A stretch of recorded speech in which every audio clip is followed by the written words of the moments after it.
table, right? I spent 2 years in Har Zion, 4 years in YU, and I'm employed by Har Zion to do recruiting on a different sort of shall we say demographic of students that you're talking about. And I can speak from when I was in Gush, right? The Americans whose Hebrew was weaker, but who grew up in the American system, were far more serious, far more committed than the average Israeli who grew up in the Israeli system, even though they knew Tanakh better than we did, and they definitely knew Hebrew better than we did, and they could learn better, they could read better than we could learn better than them, and we did learn more than them, because the culture of the Americans going to certain schools was much stronger than the Israeli culture. So I think to present it as if this is an American-Israeli divide, or as if Gemara is the problem, right, is overly simplistic because, right, you have the demographic where it's the absolute opposite, where the American who doesn't know Hebrew and spends his entire time Gemara is much stronger religiously than the Israeli who learns Tanakh and knows Hebrew. But remember, the model that you're using right now is a model where it's the cream of the cream, the top of the American student being in Har Zion, right? That's your model versus. I don't know. And again, Gush Etzion is an amazing place, and I spent a lot of time there. Within Israeli society, I don't know if that's necessarily. It's more mainstream in terms of as there. Am I wrong about that? That's what I'm saying is we're taking a model of the top of the kids. We're talking about boys who are a boy who went through our system and is a Gush Etzion, the Har Zion, is a motivated, bright young man. So you can't take that model. Of course he's going to do great in Israel. Of course he's going to soar. And of course they do. I know they do. Right? But I wouldn't compare that to the Israelis that are in the Har Zion. I would see that as being equal. If you give up on Gemara early, then how do you know who's right? going to That's okay. That's the big question. Okay? That's the big question is, if you create a system where you're not teaching Gemara, right? Then are you giving up on kids who would be able to flourish in the regular Gemara system and the like? And I'm going to say something right now which might be controversial, and that's fine, we can have disagreements, but I think the answer is yes. You will be losing out on those kids, and I'm willing to. Because I have mainstream Judaism that we have to worry about, and yes, you will be losing out on kids who possibly would have been caught up in the Gemara system. So you're creating a stronger, sorry to butt in, but you're creating a stronger divide between the Haredi world that would be generating those people who have a very strong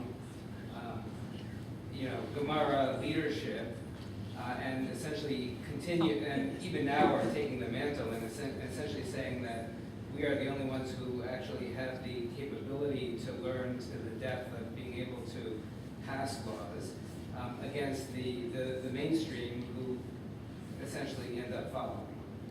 I think you'll create a system where the mainstream in Orthodoxy is far stronger than it is right now. And if you don't think that this shift has to happen within a Haredi system as well, remember, language is one aspect we're talking about. We were talking about hashkafa and strengthening who people are as Jews. That's all across the board, and that's all across the board. I'm not saying that in modern Orthodoxy versus the Haredi system. Our system would still be creating people who are capable of learning at very high levels. You're right. I might lose some along the way. But you're going to have a track where you push the boys or the girls who you think that are able to learn Gemara on the highest of levels to do that. You do that. I'm not saying to forego on that. And therefore you will be creating Rabbanim who are fluent in Gemara and the like. I think you will have that. But along the way, like I said, the mainstream will be so much stronger, and that's what I'm really concerned about.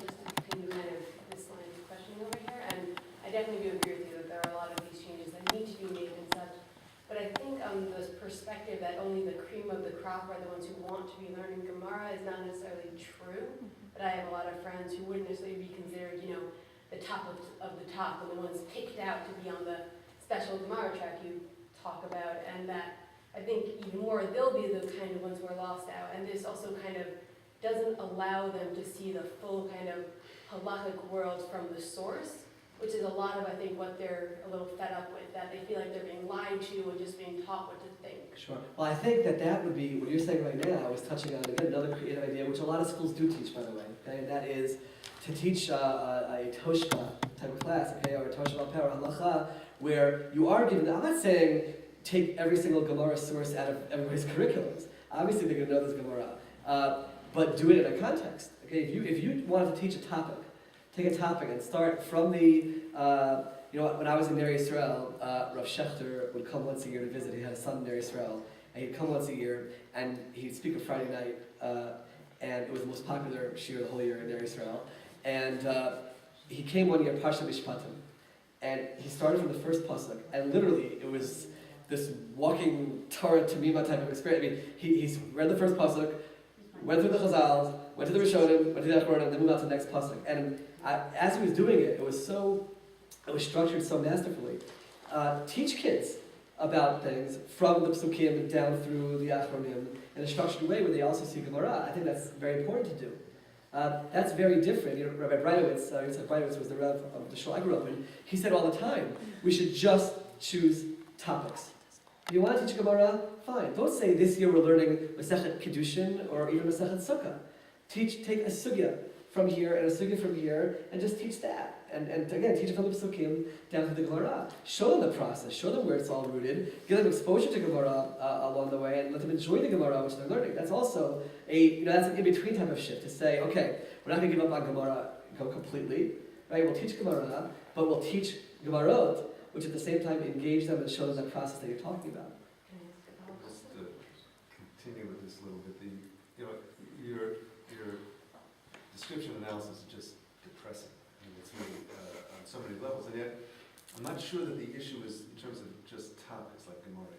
From what you're saying, and yourself is saying, it's how we teach it. It's lack of historical context, lack of understanding of the language, lack of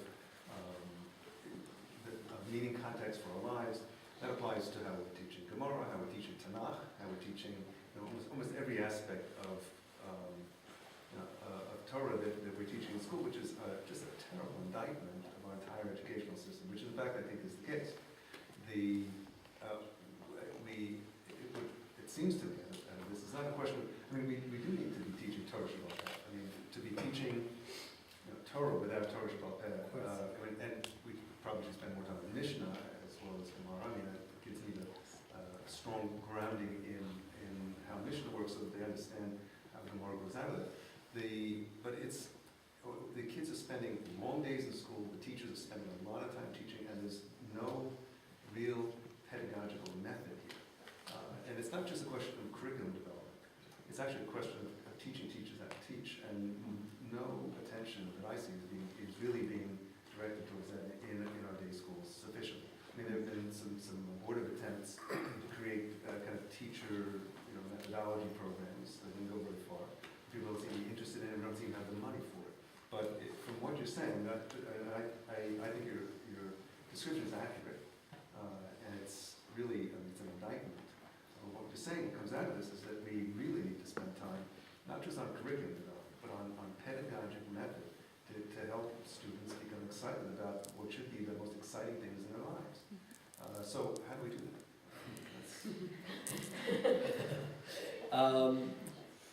First of all, let me just say that I think you're 100% right in terms of that. I went to Johns Hopkins. I have a master's in education from Johns Hopkins, and I think about the amount of time that was spent in those classes, in many of the classes, how much of it was talking about teaching methodology versus how much of it was a lot of theory. And the classes, all of us said that we gained the most from was the hands-on methodology. There was one class that we took that everybody wanted to get into. I managed to get into it. Everybody wanted it. It was about behavior management. And what's the big fear that every educator has is I'm going to be thrown into a classroom in front of 25 kids who don't want to learn, and how do I manage that classroom? And we went into that class, and it was taught by a psychologist who never taught a class in her life. And that was horrible, because there was all these theories of this person's theory and the like. It was crazy, right? To think that you're having a behavior management class and it's not from someone who's been in the trenches and really teach you how to control the classroom. We had, when I was in Young Israel, we had something called machon. okay, which I thought was going to be what the rabbi just described. It was supposed to be preparing us to teach. But there also, it wasn't anything about methodology. It was more, they taught us a little bit of history, which we hadn't learned in yeshiva. They taught us things that were helpful pieces of information to have, but it wasn't a hands-on approach. The one class which they had there, which we all gained the most from, was a Rebbe named Rabbi Dinowitzer, who was a very successful Rebbe in TA, who came in and he taught us how he teaches Chumash in the classroom to get the kids excited about Chumash. He then brought each of us into his classroom, and we had to do it, and he critiqued us. Again, his method wasn't based on any kind of a scientific, it was very, very hands-on approach in terms of how to get the kids motivated, how to get the kids, basically his whole approach was getting the kids to read the psukim on their own and give their own understanding of the psukim, which is amazing. You empower kids to read Chumash and see it for themselves.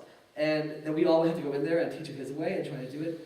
I think we could do a lot more of that. Again, this is, I think, from a leadership perspective, I think we need people to get together. Rabbanim could play a very big role in this and try to make that happen, where you're required to go through that process. Unfortunately, I was an administrator in a school, and I'm the first person to be guilty of this. What do you look for in a Rebbe? You look for the hip, cool yeshiva guy who you hope the kids will fall in love with because they'll like him because he's normal. That's what you look for. And they're great, and the kids are very, and those rebbeim, the kids can be very excited about, but in terms of what's happening to build them for their future, very little is happening. So I think we have to get back to that, for sure. Doug, you talked about the pressures. This is a former student. You talked about the pressures that some of the youngsters are under, but there are also pressures that the pedagogues are under. And one of the pressures is that everybody wants to have the Harvard of yeshivas, and everybody wants to cull the students to get only the very best. I was associated with a yeshiva that started from scratch and originally got funding from Torah Masorah in terms of starting it as a vocational school with Gemara and with all of the Hebrew subjects. And what happened is that once it got established, it evolved into another kind of Lithuanian, Lakewood kind of yeshiva, in which the competition for money and the competition for students was against all the other Lakewood kind of yeshivas. And so Torah Masorah is interested in starting a kind of a school that's not for the, shall we say, very elite intellectual, and yet, at least on one occasion, it's failed. And the question then is, how do you recognize the pressures that are on the administrators and the rebbeim? So that's why I think this issue of, it's going to be very difficult for one school to be the school to make any kind of a radical shift. I think it has to be something which is done in the broader Jewish community, where we address the issue and we slowly shift from the focus on, exclusive focus on Gemara, the way I see it now, to balancing that with the other things. I think it has to happen slowly. It has to happen with teachers. We have to be preparing teachers for it. The most difficult component over here, I think, is going to be that the mainstream yeshivot, right, the boys are learning only Gemara, and to now shift them into a mode where they're teaching, are supposed to become educators, real educators in other areas, is going to be very difficult. By the way, but even in Gemara, right, even in Gemara, how much effort is being put on the methodology and how to teach it. So even in what we're doing right now, right, that's not really necessarily happening. It's just sort of assumed. You went through X number of years in yeshiva, now you can go teach a shir. So I think again, it requires a broader action instead of just one school being the beginning to do it. I want to make a comment and then ask a question. The comment, first of all, I want to really thank you for your fresh thinking and courage and putting out the ideas. I'm very excited that you're working also in politics in Israel, so I'm just excited about that. And the comment I wanted to make was regarding Rabbi Klapper's question on the comparing between Israel and the United States around the language thing. And we don't have the research data either, but I have one anecdotal being an Israeli who grew up back and forth between the two countries. I did my elementary and high school in Israel Israel and years after that, and studied in a Chiloni setting, Torah Shebe'al Peh, where I was a strong student on any subject, and it was the one subject that stood out as Chamor, Nafal Babor. I just didn't, what did they want? What's the point of this? And I really never got it. It was really stood out as something that I had disinterest in, and without any language barrier. So that it kind of reflecting what Rabbi Klapper was saying to a certain degree. And when I think about putting the puzzle together, because I then eventually, after graduate studies at MIT in math, which was interesting for me, went back and studied Gemara and found it terribly interesting. So I feel that there's three main dimensions. Language being a really important one, because much of the beauty, both in Tanakh and in our tradition and in Gemara, is language-based. And even though I teach in translation and I like translation, there is, a lot that's lost. So that's only one dimension. I think a second dimension that's important, and you talked about quite a bit, is the meaningful context. I think part of what was missing for me was my life and my community around me as a secular Israeli in Ramat Aviv. I couldn't really understand what the point was of this study. And eventually, with time, the context and hence teaching, like you're saying, in combination with chesed, or in combination with a theme, or in combination with a project that makes sense to a student, really makes sense to me. The third dimension that seems really important is just the intellectual readiness. And I think, as you described, for the Gemara, it requires a certain, to enjoy the puzzle that's in there. Some kids will like math, and some kids will like Gemara, and some kids will like it only eventually when they're mature enough and they can play the puzzle. To play games that you're not good at is no fun. So I think those three dimensions are important, and I think what we do know how to do is to differentiate in instruction. And even though that's not done necessarily so well in all of our Jewish day schools, or at least not in some of them, as a field in education, we know how to differentiate and can pull out the children who are ready and can teach in context. So I come to the question that I want to ask. We're actually in the process of founding a school that has received funding to be founded as a girls' Orthodox school that's focused on theme-based and project-based learning in Sharon, which is slated to open in September. And as somebody working on designing that, I'll need to make a lot of the choices about how to do the Judaic studies. And one of the questions that I have is to what degree to teach focused on projects and themes and engage students, and to what degree is it important not to make too many changes all at once? How much do I still keep whole Sfarim as, say in Tanakh and then Chumash as teaching a whole Sefer, because that's really interesting eventually. It's not necessarily interesting for middle schoolers because they can't hold all that information in their head, but it's interesting for the parents, or it's interesting for, so I feel a lot of shadows about that and would be interested in. I'm definitely a big supporter of the project-based approach, that's for sure. I think that you expose kids to it in a way which engages them, they're interested in it, they see the full picture through it. I think that's very important. If you can have a hands-on component to it as well, it's really remarkable. I think what you just said at the end, to gradually get to a point where maybe as they get a little bit older, to maybe the full Sfarim, that might be the way to do it. I also want to clarify that if I somehow was misunderstood as saying that in Israel all these issues are addressed and they're fine, I didn't mean it that way. The language component, I think, is there. The lack of hashkafa, the lack of building from within in terms of who we are as Jews and things like that is still something which has to be done there, which is a major component which has to be put in. I have a couple things. One is that there is, I don't see a lot of change in existing schools. I see new schools developing with changes, such as, I have a son who lives in Monsey. There's a school called Aryeh. Have you heard of this school? It's an amazing high school. So the first day you're there, you have to build your own desk. Yes, I know about this. I'm sorry. You know about this, Aryeh. Brilliant. And Brilliant. that is the desk you use for the 4 years you're in high school. They have a marching band. I mean, they're the coolest place ever. This is a Haredi school. My son's very involved and he loves it. I sent someone from here to go look at it for their son. And the problem is that it's $24,000 a year, and there's not a dollar of scholarship, because like this gentleman just said, the money's not going there.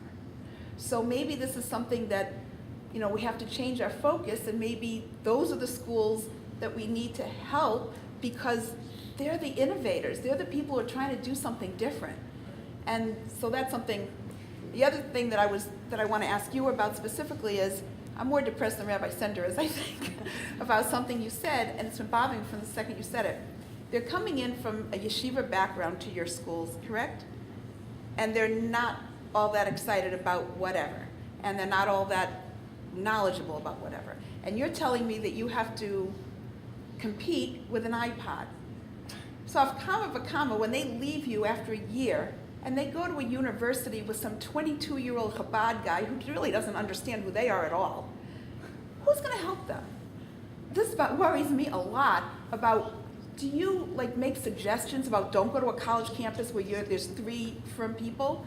Or, you know, like these are the things I worry about. There's no question. I think that guiding them away from a campus which doesn't have Jewish life, I think that's I'm very supportive of that approach. Meaning, Okay. if they don't have any support system, nobody can make it. Right.